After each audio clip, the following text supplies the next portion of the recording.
Having arrived in Thailand with her husband and 3 dogs in October 2019, Ambassador Helene Budliger Artieda enjoyed a few months of normality before the pandemic hit. But that doesn't stop her from enjoying her life here and fulfilling her duties. Just when sort of the routine, I guess, would have kicked in, came COVID, and I must say it's been really a sort of up and down journey ever since. A lot of crisis management. Around March, April, we had several thousand Swiss tourists in the country, so we were really busy trying to get them out of the country. Afterwards, it was a little bit for us also the phase of allowing Swiss pensioners to return to Thailand, which was complicated for some time. But I must say, last year, since Thailand was doing so good, I also had really opportunity to work on other matters. You know, of course, I traveled, I visited Thailand both professionally and privately. Last year was possible, but I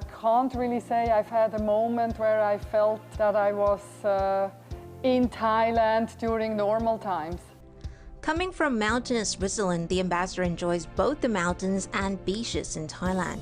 I enjoy really both. I've been to Phuket and Samui, really enjoyed it. Aside maybe the fact that you could feel, of course, that many shops were closed and so on, but beaches were pristine. And my husband and I, we took a road trip also. We drove all the way from here up to the Golden Triangle and then to Pai. So we really enjoyed that as well. I think what really stands out with Thailand is this big variety that maybe some of the European tourists are not aware. I'm a big fan of Khao Yai National Park as well, which is relatively close by.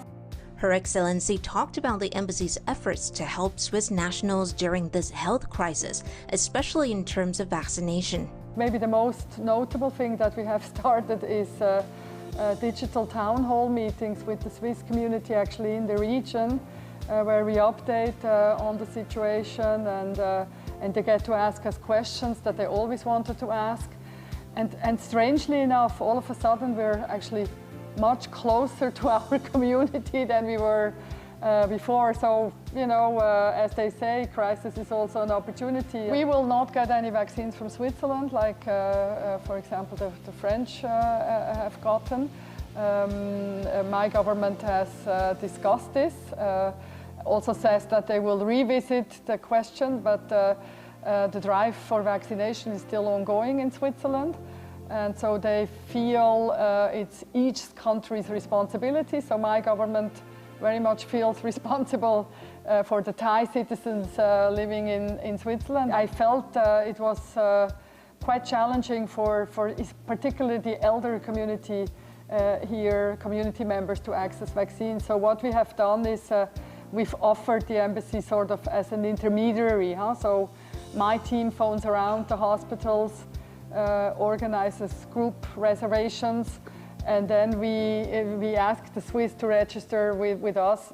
In terms of bilateral relations, many projects are in the pipeline this year. Apart from the donation of 1.1 million antigen test kits and over 100 respirators last month, a Thai-Swiss friendship trail in Khao Yai will be opened in December, while a Swiss corner will be added to the youth center in Yala, and knowledge will be shared on how to operate a multicultural school.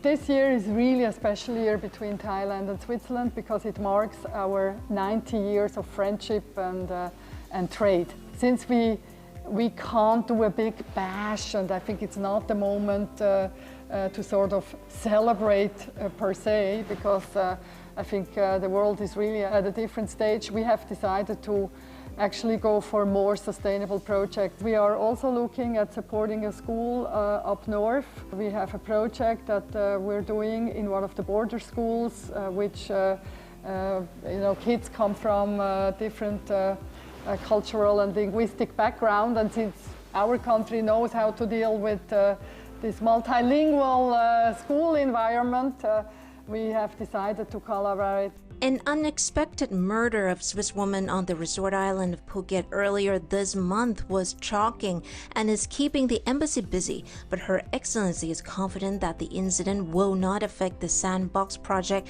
and Thailand's reopening efforts. As embassy, we're trying to support the family as best as we can. And I really also must thank Thai authorities for the outpour of support and sympathy. I don't think it will have a long-lasting impact on how Swiss people perceive Thailand. I can say in general, I really feel very safe in Thailand. We also had the pleasantly surprising opportunity to talk to the ambassador's husband, who happened to be there. Mr. Alex Artieda de la Sota originally came from Peru, and the couple mainly conversed in Spanish. My life mainly is supporting Helene's job as an ambassador here in Thailand. She's a very active ambassador. That means she can be very busy. So I'm trying to make myself a little bit busy also. I love to practice this Thai sport, takraw. I'm learning with some Thai colleagues who works here in the embassy. We play every day at 5:30 in our park in the slot. Pandemic or not, the ambassador is planning to discover more of Thailand, her first Asian posting after having been in South Africa and Latin America. It's also my first Asian experience. I mean, of course, I had visited Asia both professionally and privately, but yeah, there is a difference. But that's why we picked this job, because we thrive on getting to know new cultures and new, sort of traditions and new ways of doing things. So I'm really happy that I've come to Thailand. Hatay Deshikitiranan reporting for Thai PBS World.